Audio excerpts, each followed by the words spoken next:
ఒక అత్యాశ, హింసాత్మకమైన ప్రవృత్తి అంటే తమో గుణం, ఇవన్నీ కూడా ఎక్కువ అవుతుందని. తరువాత ఇంకాస్త ముందుకు వెళితే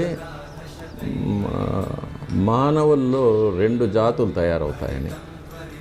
ఒకటి పూర్తిగా భౌతికమైన లాలసత్వం,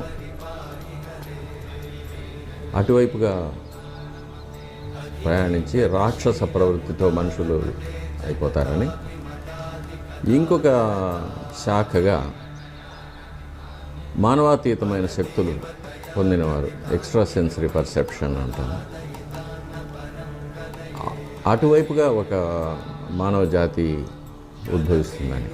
ఇప్పుడు మనం కూడా చూస్తూ ఉంటాం, చాలామందిలో చిన్నపిల్లలు కూడా పూర్వజన్మ జ్ఞానం రావడం, లేక ఇప్పుడు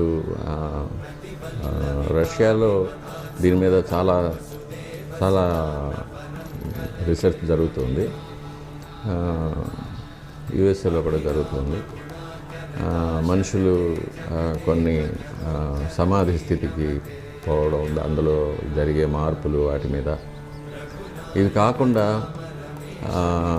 అష్టసిద్ధులు, అణిమ, గరిమ, లఘిమ అలాంటివి, దూరశ్రవణం, దూరదృష్టి,